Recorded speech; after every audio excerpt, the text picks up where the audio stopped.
সবাইকে স্বাগত জানাচ্ছি আমাদের ক্রিক ফ্রেঞ্জের নিয়মিত আয়োজনে। আইপিএল শুরু হচ্ছে আজকে থেকে। আমরা যখন ভিডিওটা বানাচ্ছি ঠিক কলকাতা এবং রয়্যাল চ্যালেঞ্জার্স ব্যাঙ্গালুরু ম্যাচের ঠিক আগে আমরা ভিডিওটা বানাচ্ছি, এবং যেটা আপনারা হয়তো আরও একটু পরে দেখবেন ম্যাচ শুরু হওয়ার পরে। এখন আগামী আড়াই মাস আইপিএল চলবে। আমরা পুরো আড়াইটা মাস জুড়ে আপনাদের সঙ্গে থাকবো।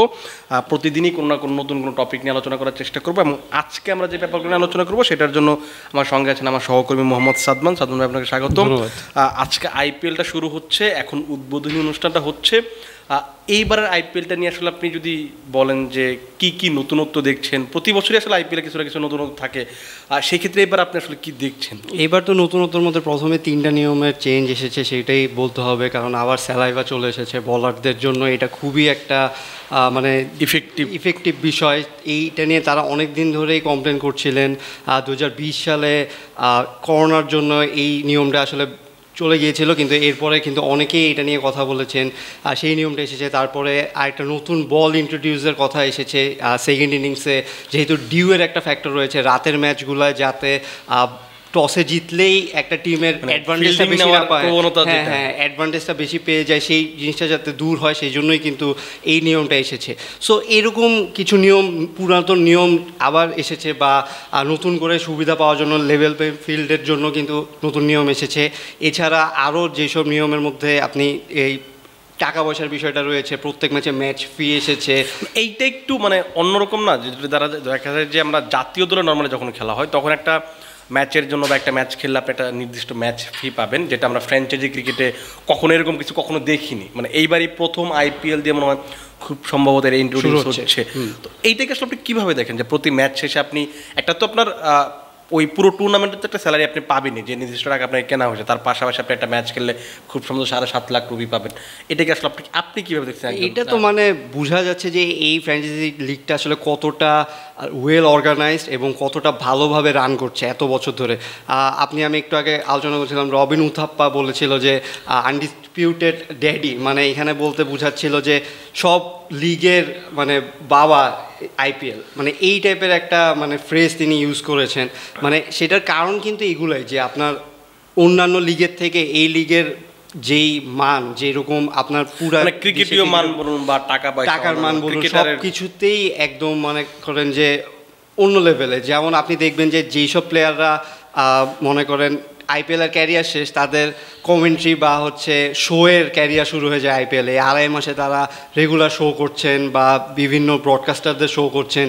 আপনি যারা গত বছরও আইপিএল খেলেছেন, তারা হয়তো এই বছর আইপিএলে দল পাননি বা খেলছেন না, দেখবেন যে তিনি এবারও কিন্তু দেখুন আপনার প্রায় 50 বা তার বেশি হবে, দেশি বিদেশি মিলে প্রায় 50 থেকে 60 জন ধারাভাষ্যকার, মানে সাবেক ক্রিকেটার বলুন বা ধারাভাষ্যকার আমরা যদি বলি, তারা এই আইপিএলে কাজ করবেন। শুধু এটাই না, আপনি চিন্তা করবেন যে কতগুলো ভাষায় হয়, শুধু যে মানে ইংরেজি বা ইংলিশ তাতে না, এছাড়া বাংলা, তামিল, মালায়ালাম ভাষায় হয়। সো এতগুলোর জন্যও কিন্তু আপনার মানুষের এইখানে মানে চাহিদা রয়েছে, অনেক অনেক প্লেয়ার রয়েছে।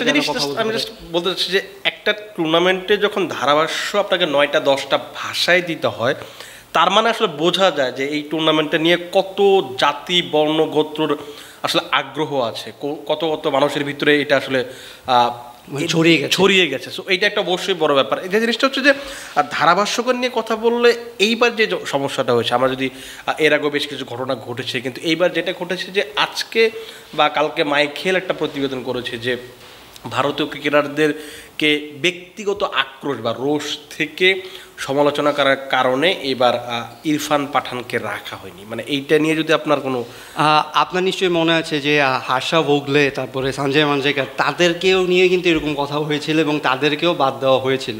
এখানে আসলে বিসিসিআই বা ব্রডকাস্টাররা যেটা চিন্তা করে মনে হয় যে আপনার প্লেয়ারকে নিয়ে আপনি যখন কোনো একটা প্লেয়ারকে আপনি অ্যাটাক করে কথা বলছেন বা বেশি ক্যাজুয়ালি কথা বলছেন, তাকে নিয়ে মানে ন্যাশনাল টিভিতে একটু ছোট করে দেখছেন, তখন কিন্তু আসলে ইফেক্টটা আপনার পুরো বিসিসিআইতেই পড়ে, পুরো ভারতীয় দলের মধ্যে প্লেয়ারের মধ্যে। কারণ আপনি হয়তো সেই প্লেয়ারটা নিয়ে ইরফান পাঠানের ক্ষেত্রেও এরকম হয়েছে যে তিনি ন্যাশনাল টিমের সময়ও যখন মানে ন্যাশনাল টিমে যেটা বলা হচ্ছিল যে ওই প্রতিবেদনটা আমি যেটা দেখলাম যে 2 বছর ধরে যেটা দেখা যাচ্ছে যে তিনি যখন ক্রিকেটারদের মানে ব্রডকাস্টার হিসেবে যখন সাক্ষাৎকার নেন সেখানে তার একটা অ্যাটিটিউড প্রবলেম আছে। তার পাশাপাশি লাস্ট যে অস্ট্রেলিয়া সিরিজটা ছিল সেখানে কোনো একজন নির্দিষ্ট ক্রিকেটারকে তিনি ব্যক্তিগত আক্রোশ থেকে, সমস্যাটা কিন্তু শুরু হচ্ছে ব্যক্তিগত আক্রোশ। আপনি ধারাভাষ্যকার হিসেবে কিন্তু সমালোচনা করতে পারেন, আপনার তো মনে থাকার কথা যে সুনীল গাভাস্কার যখন পাঞ্চ যখন আউট হয়ে গেলেন তখন কিন্তু তিনি বারবার মানে এরকম বলছিলেন। সো আপনি তো সমালোচনা করতে পারেন, কিন্তু ইরফান পাঠান কি ওই ব্যক্তিগত বা খেলোয়াড়ি জীবনের যে আক্রোশটা সেটা কি আসলে ধারাভাষ্য? না, আপনি এই যে বলছেন যে সুনীল গাভাস্কারের কথা যে ব্যক্তিগত, এটা কিন্তু ব্যক্তিগত আক্রমণ ছিল না। কয়েকদিন আগেই এই অ্যাড বানিয়েছে তারা, মানে সেইখানে বোঝা গেছে যে মানে তার ওই সিচুয়েশন অনুযায়ী আপনি তখন সেইখানে কমেন্ট্রি সেভাবে দিচ্ছেন যে সেই শটটা স্টুপিড ছিল, সেই চিন্তাভাবনাটা স্টুপিড ছিল, সেই জন্য আপনি বলছেন। কিন্তু আপনি কিন্তু ব্যক্তিগতভাবে বলছেন না। সেখানে যদি কোহলিও এভাবে খেলতো হয়তো গাভাস্কার সেই কথাই বলতেন। কিন্তু ইরফান পাঠানের ক্ষেত্রে যেটা দেখা গেছে যে হয়তো তিনি টার্গেটেড কিছু মানুষকে নিয়ে তিনি বারবার কথা বলছেন, বারবার সমালোচনা করছেন, যেটা আসলে দেখা যাচ্ছে যে ব্যক্তিগত আক্রোশ থেকে আসছে, বা পুরান যখন খেলেছেন তখন হয়তো কিছু হয়েছে, বা এখন কোনো একটা ইস্যুস ছিল। কারণ এখনও তো অনেক প্লেয়ার আছে যারা সিনিয়র, তারা খেলছে, তার সাথেও ইরফান পাঠান হয়তো খেলেছে 2-1 ম্যাচ, এরকমও রয়েছে। তো মানে এখন যাদের এরকম কথা হচ্ছে, তখন আমি তো বলছি হার্ষা ভোগলের মতো কমেন্টেটরকে 16তে তাকে সরিয়ে দেওয়া হয়েছিল। সঞ্জয় মানজরেকার তো ওটা তো যদি মনে থাকে যে রবীন্দ্র জাদেজাকে নিয়ে, ওটা তো অনেক দিন একটা ইস্যু ছিল। সো আপনার এইখানে ব্রডকাস্টারের কথা বলুন, সব কিছুই কিন্তু বিসিসিআই দেখছে বা ইয়া করছে। যখন দেখছে যে তার ইফেক্ট পড়ছে প্লেয়ারের উপর, বা প্লেয়াররা নিজেরা যে কমপ্লেন করছে, এটাতে কিন্তু প্লেয়াররা নিজেরাই কমপ্লেন করেছে যে তিনি বোধহয় আমাদেরকে ব্যক্তিগত আক্রোশ থেকে সমালোচনা করছেন। বা মানজরেকারকে নিয়েও কিন্তু অনেক বেশি ছিল, কারণ মানজরেকার কিন্তু কয়েকদিন পর পর কোহলি আর রোহিতকে পেলেই যেন মনে হয়। এখন এইখানে তাদের দিক থেকে আপনার যদি দেখা যায় যে ব্যক্তিগত আক্রমণ না থাকলেও হয়তো আপনি সেইভাবেই সেই এক্সপিরিয়েন্স থেকেই বলছেন, আপনার কাজটাই কিন্তু সমালোচনা করা, বা যখন ইয়ে করে, যখন আমি কথা বলছি, আমিও কিন্তু অনেক প্লেয়ারদের নিয়ে কথা বলছি, আপনার আমার কাজই এটা দর্শকরা অনেক সময় হয়তো বলে যে আপনি ওই প্লেয়ারকে নিয়ে মানে কথা বলার তো কিছু নেই,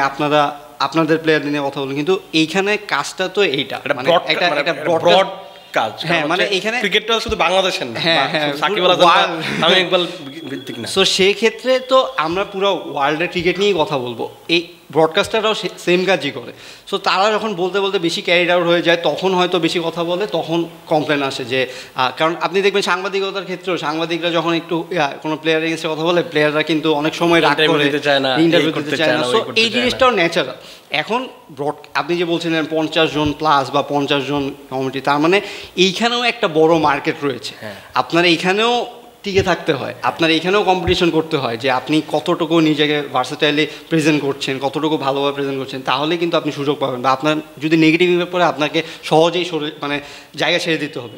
এই কাজটাই কিন্তু আবার হয়েছে। এই যে আমি বলছিলাম যে গত বছর যিনি আইপিএল খেলেছেন, এই বছর তিনি হয়তো কমেন্টেটর। এই যে কেন উইলিয়ামসনকে দেখুন, কেন উইলিয়ামসন কিন্তু এবার এই প্রথমবারের মতো আইপিএল ডেবিউ হচ্ছে কমেন্টেটর বা হচ্ছে ব্রডকাস্টারদের সাথে কাজ করা নিয়ে। কারণ আপনার স্টার স্পোর্টস যখন ব্রডকাস্টিংয়ে ইয়া হয়, অনেক প্লেয়ার নিয়ে আসে। সো সেখানে তিনি এসে এখন আপনার নিশ্চয়ই মনে হচ্ছে স্টিভ স্মিথকে ভার্চুয়ালি তারা নিয়ে এসেছিল। সো এই জিনিসগুলা মানে একটা আইপিএল এমন একটা প্ল্যাটফর্ম, এমন একটা বিজনেস যে এইখানে আপনি প্লেয়ার হিসেবে না থাকলেও আপনি আইপিএল সাথে যুক্ত থাকতে পারবেন এবং অনেক মানে এইখানে আপনি জাস্ট খালি বলে না যে আপনি শুধু টাচে থাকবেন, তাহলে আপনি আসলে এখানে বড় একটা মার্কেট ধরতে পারবেন। এবং আমি যেটা জানতে চাচ্ছিলাম যে এই যে কেন উইলিয়ামসনের তিনি দল পাননি, তার তো ক্যারিয়ারের শেষ দিকে প্রায় বলা চলে, তার যে অ্যাটিটিউড, তার যে কথা বলার ধরন, তার খেলার স্টাইল, তাকে দেখে মনে হয় যে তিনি কোচ হিসেবে অনেক ভালো হবেন। আপনার কি মনে হয় যে উইলিয়ামসন কি এরকম কিছু চিন্তা করছেন যে কোচিং বাদ দিয়ে ধারাভাষ্য হতে পারে বা এরকম? না, তাদের কাছে কিন্তু অনেক অপশন রয়েছে। আপনি যেহেতু ক্রিকেটটা এতদিন ধরে খেলছেন, এত ভালো খেলেন, সো আপনি আপনি যখন ক্রিকেটটা ছাড়বেন ক্রিকেটের সাথেই যুক্ত থাকতে চাবেন, এখন আপনি সেটা বোর্ডের সাথেও থাকতে পারেন, কোচ হিসেবে থাকতে পারেন, বা বোর্ডের অন্য কোনো কাজে থাকতে পারেন, বা কমিউনিটিতে থাকতে পারেন, তাহলে কিন্তু আপনি সবসময় খেলার মধ্যে থাকবেন।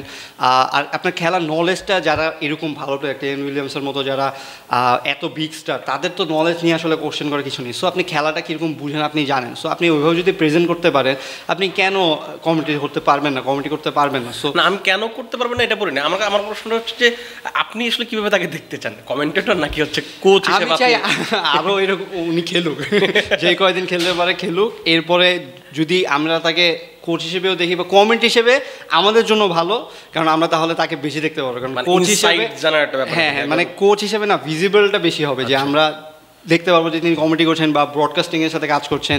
আর কোচিং করলে তো আসলে কোচরা তো কিন্তু একটু পিছনেই থাকে, পিছনে থেকে কাজ করেন। সো সেই দিকে কিন্তু আছে, যেটা হচ্ছে আমার যেটা তামিম ইকবালকে দেখে যেটা মনে হয়েছে, আপনি যদি রিসেন্টলি ক্রিকেট ছাড়েন এবং ক্রিকেট ছাড়ার পরে যদি আপনি কমেন্ট্রিতে যান, তাহলে যে জিনিসটা হয় যে আপনি যখন কথা বলেন আপনার কাছে অনেক ইনসাইট থাকে, আপনি অনেক কিছু জানেন যে সাম্প্রতিক সময় কি হচ্ছে, ওই দলগুলো কীভাবে ভাবছে বা কোথায় কি সমস্যাগুলো। যেমন আপনার যদি মনে থাকে যে ভারতের যে লাস্ট সিরিজটা হলো, তামিম ইকবাল সেখানে কমেন্ট্রি দিয়েছিলেন, সেখানে আমি এখানে ঘরোয়া ক্রিকেটে তিনি অনেক এমন কথা বলেছেন যে কথাগুলো আমরা হয়তো জানি টুকটাক, কিন্তু উনি যেভাবে বলেছেন এই ব্যাপারগুলো এত বিস্তারিতভাবে আমরা এত কিছু জানি না, বা যে ইনসাইড নিউজগুলো সেগুলো আমরা জানি না। সো এইটাও তো আসলে যারা রিসেন্টলি ক্রিকেট ছাড়বেন তাদের জন্য তো একটা ভালো ব্যাপার, আমাদের জন্য বিশেষ করে। অবশ্যই এই যে আপনি আমাদের তামিম ইকবালের কথা বলছেন, দীনেশ কার্তিককে নিয়ে কিন্তু আমরা অনেক কথা বলি যে দীনেশ কার্তিক এত সুন্দর করে কমেন্ট্রি দিচ্ছেন বা এত সুন্দর অ্যানালাইসিস করছেন, শুনলেই ভালো লাগে, তার টোনটাও এত ভালো। তামিম ইকবালের টোনও কিন্তু ভালো, তামিম ইকবাল যখন কথা বলছে খুব ন্যাচারাল ফিল হয় যে তিনি জানেন। আর এই যে ক্রিকেটের সাথে যেহেতু তারা জড়িত ছিল, তারা ইনসাইটগুলো জানে, তারা ঘরোয়ার প্যাটার্নটা জানে। ইন্ডিয়াতে যখন ভারতীয়রা যখন কথা বলে, তাদের এত এত ঘরোয়া লিগ সবগুলোর খবর কিন্তু তাদের কাছে আছে। সো তারা যখন কথা বলে অনেক কিছু কিন্তু আমরা জানতে পারি যে এই কারণে এরকম হচ্ছে। সো ক্রিকেটাররা কমিটিতে আসলে আমাদের জন্য অনেক ভালো, অনেক ধরনের নলেজ আসলে আমরা সেখান থেকে পাই, বা আমরা জানতে পারি যে ঘরোয়াতে এরকম হচ্ছে বা ওরকম হচ্ছে, এবং মানুষ মানে শুনতেও ভালো লাগে। যেমন বাংলাদেশে আপনি যদি দেখেন যে বাংলাদেশে যারা কমেন্টেটর রয়েছেন তাদের নিয়ে অনেক সময় অনেক সমালোচনা হয়েছে যে একই টাইপের কথা বলছে, একই প্যাটার্নের কথা বলছে, কিন্তু নতুন নতুন যারা আসছেন তাদেরকে নিয়ে কিন্তু দেখবেন যে প্রথম দিকে একটু এদিক সেদিক হলেও কিন্তু এখন তারা কিন্তু অনেক ইউজড হয়ে গিয়েছেন, বা মানুষজন তাদের সাধুবাদ জানাচ্ছেন। এরকম এক্স প্লেয়াররা যখন আসেন, এক্স প্লেয়াররা যদি আসেন আরও, তারা কিন্তু মানে জিনিসটাকে আরও সমৃদ্ধ করতে পারেন, বা বলতে পারেন যে এই প্লেয়ারটা কীভাবে উঠে এসেছে, এই প্লেয়ারটা কী স্ট্রাগল করেছে, ঘরোয়াতে কীরকম করেছে, যে ইনসাইটগুলো হয়তো ওয়ার্ল্ডের অন্যান্য প্লেয়াররা যায় না। আপনি একটা জিনিস চিন্তা করেন, আপনি যদি বাংলাদেশের খেলা বা ভারত বাংলাদেশে খেলা হচ্ছে একটা ম্যাচ ইন্টারন্যাশনাল, সেখানে তামিম ইকবাল একটা প্লেয়ারকে নিয়ে খুব ইনসাইটফুল একটা বিষয় নিচ্ছে, এই কথাটা কিন্তু পুরো ওয়ার্ল্ডে ব্রডকাস্ট হচ্ছে। এবং এইখানে দেখবেন যে বিভিন্ন ফ্র্যাঞ্চাইজির মালিকরা বা কোচরা কিন্তু এই কথাগুলো শুনে, যখন শুনে তখন কিন্তু তারা চিন্তা করে রাখে না এই প্লেয়ারটা এরকম ক্যালিবার রয়েছে, তার মানে আমি তাকে পরবর্তীতে দলে নিতে পারি। সো এই জিনিসগুলোও কিন্তু অনেক বড় একটা ইফেক্ট ফেলে। সো আমার মনে হয় যে যারা এক্স ক্রিকেটার রয়েছে তারা মানে দলকে যেই দেশেরই হোক না কেন, তার দলকে আরও এগিয়ে নিতে যদি আর হেল্প করতে চান, হয় কমিউনিটিতে থাকুক বা কোচিং করলে কোচিং অবশ্যই করতে পারেন। কোচিং করলে তো আরও মানে ভালো, কিন্তু মানে এই টাইপের যারা বিগ স্টার রয়েছে তাদের আসলে যদি ক্রিকেটের বোর্ডটার সাথে তারা যুক্ত থাকে বা এরকম ফ্র্যাঞ্চাইজির সাথে যুক্ত থাকে, তাহলে ওই দলটার জন্যও ভালো এবং আমাদের জন্যও ভালো, যে আমরা একটা ভালো কথা শুনতে পারবো। আইপিএল তো শুরু হয়েছে, আমরা প্রতিদিন চেষ্টা করবো কোনো না কোনো টপিক নিয়ে আলোচনা করার জন্য। আপনাকে ধন্যবাদ সাদুল ভাই। দর্শক আপনারা ভালো থাকবেন। আজকে একটা ম্যাচ হবে, আগামীকাল দুটো ম্যাচ হবে। আমরা চেষ্টা করবো ওই দুটো ম্যাচ, যেটা হায়দ্রাবাদ এবং হচ্ছে রাজস্থান রয়্যালস, এবং রাতে যে ম্যাচটা হবে চেন্নাই সুপার কিংস এবং মুম্বাই ইন্ডিয়ান্স, সেটা নিয়েও আমরা কথা বলার চেষ্টা করবো আগামী দিন। আপনারা আপাতত ভালো থাকুন, সুস্থ থাকুন এবং ক্রিকেট ফ্রেন্ডজির সঙ্গে থাকুন।